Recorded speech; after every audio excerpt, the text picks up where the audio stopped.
Liturgi gerejawi mengawali masa Prapaskah dengan misa Rabu Abu, yang menandai dimulainya retret agung bagi seluruh umat Katolik selama 40 hari. Disebut Rabu Abu karena di dalam misa tersebut, umat mendapatkan berkat tanda salib dari abu di dahi. Abu tersebut diperoleh dari hasil pembakaran daun palma kering, yang telah diberkati dan digunakan pada misa Minggu Palma setahun sebelumnya.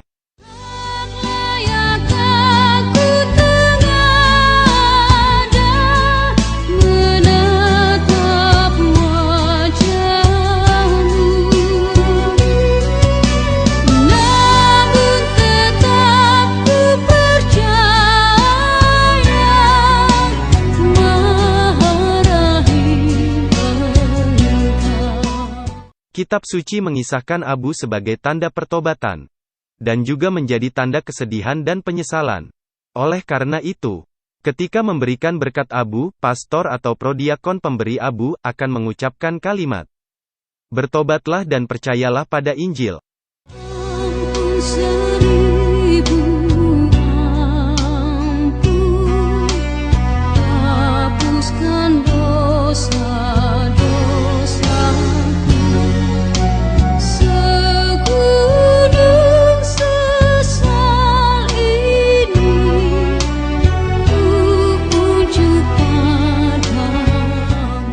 Penggunaan abu dalam liturgi berasal dari zaman Perjanjian Lama.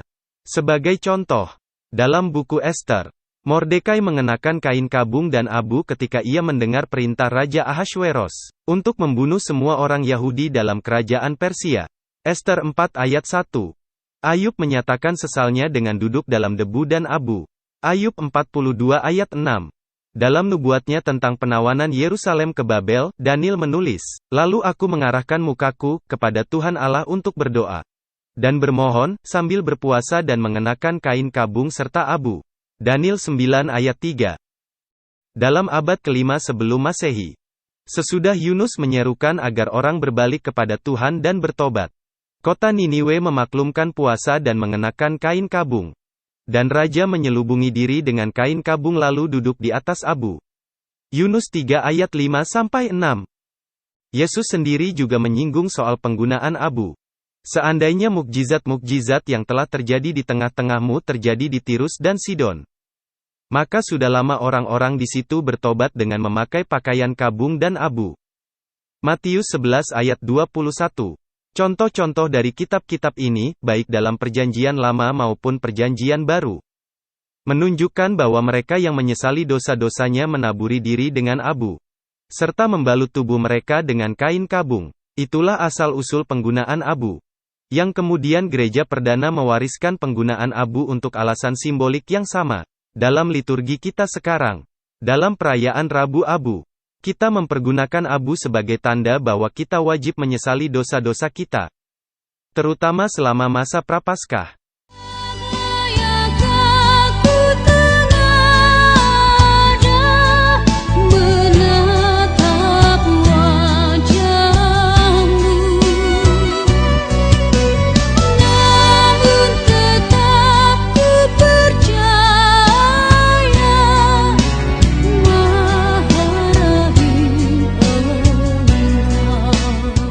Karena sudah masuk ke dalam liturgi gereja, ada bahaya orang terpaku pada ritualnya dan kurang memaknai penghayatannya dalam kehidupan. Maka Katekismus Gereja Katolik mengingatkan sabda Yesus agar kita jangan terjebak hanya pada ritual, melainkan memberikan makna dalam tindakan nyata. Secara spesifik, gereja tidak membuat suatu aturan khusus mengenai berapa lama kita harus menjaga abu di dahi.